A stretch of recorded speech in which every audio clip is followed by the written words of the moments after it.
All right. Good evening. So, I hate to do a preview after watching the game one. If anybody talked to me or anybody heard me say it, I got I had the Spurs winning in 7, and there's nothing I saw in this game that'll make me think otherwise. This is going to be a long series. It's going to be a great series. It's going to be a back and forth series. But the Spurs are going to win this one in 7. Tonight, I think the Spurs had to win this game 4 times. All right?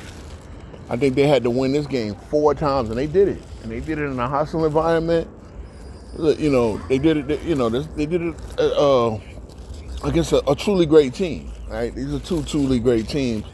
And they did it without. Also did it without De'Aaron Fox, their point guard, which is impressive.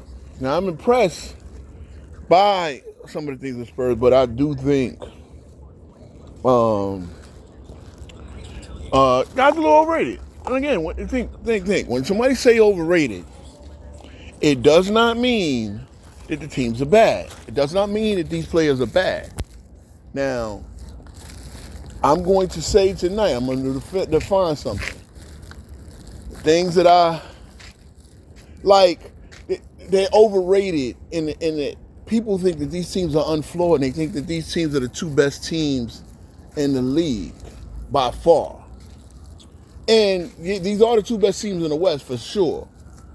And this is the Knicks fan in me talking, but they're not the best 2 teams.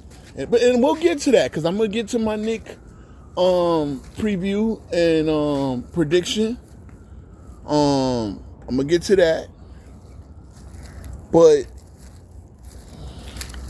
as far as what's going on with these teams, there's things that I don't like. See, so San Antonio without Fox, their defense is a struggle. I mean, the offense they run is a struggle. If Wemby doesn't touch the ball, I don't see them running any good plays. So for them to win this game against OKC, I'm impressed because OKC does have a crazy defense. Alex Caruso is that nigga. J-Dub is that nigga. I will say this. Won the MVP today. SGA, bro, is a little overrated. And this is what I mean. Like, I get it. Having a tough game 1 against a team like this, really, without them bullshit fouls, what does SGA do tonight? Again, I'm not saying this guy ain't but the best in the world, better than Kobe, better than Mike. Hell no, no fucking way.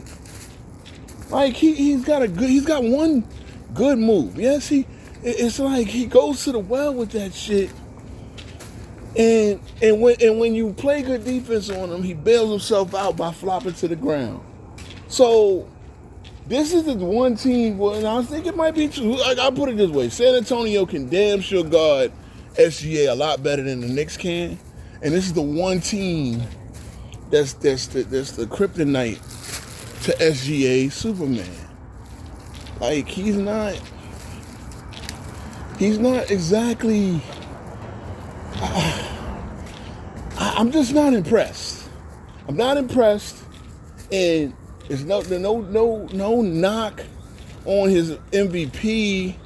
I would have gave it to Wemby. I think Wemby kind of proved a little bit why he was MVP. And I get it's a regular season award. The player had nothing to do with it, but it shows you where Wemby has more of an impact on the game. He's amazing. I ain't gonna lie, he's amazing. But he's no infallible Thanos, Superman, or anything that is. There's a couple of things, like the fact that he can be guarded by Caruso and J-Dub on the block. Now, again, once you get him to rock, and he gets that ball within a certain a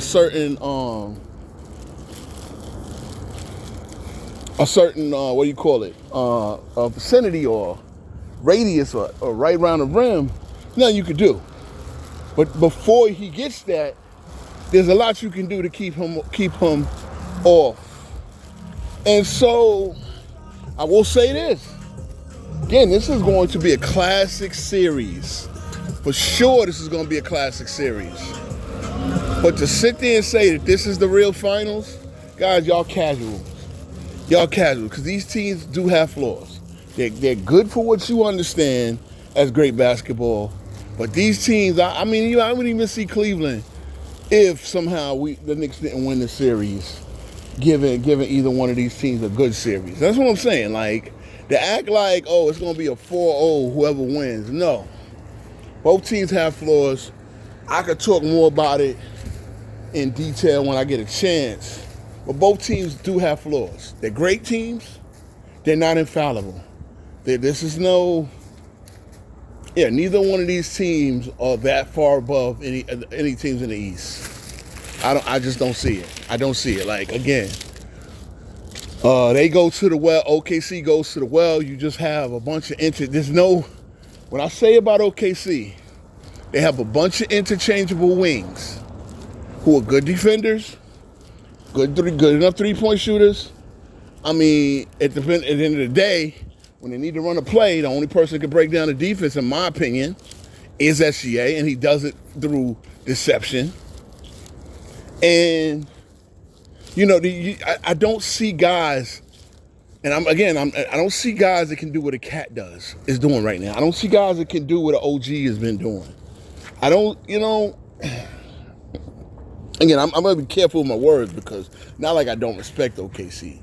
But the idea that OKC is this infallible, unbeatable monster machine team, no. They played a couple of floor teams to get here. They're great. They're definitely the best team of the regular season. But I have them going down to the Spurs. The Spurs and their inexperience. I just think when the Knicks, and again, everybody knows that I got the Knicks beating the Cavs and pretty easily. But I think the Knicks can see food in them. I think there's a lot tonight. They're also gonna wear themselves out in this. This is gonna be a long series. I got Spurs in 7. All right, Spurs in 7. It could be 6, but I got Spurs in 7. Somehow, I think this is gonna be a back and forth, Rocky Drago, Rocky Apollo Creed type of series. So, yeah, that's my that's my prediction. I don't have to really kind of go into the matchups. We kind of see what happened tonight. But I will try to definitely get that Knicks preview in. But yeah, Spurs in 7.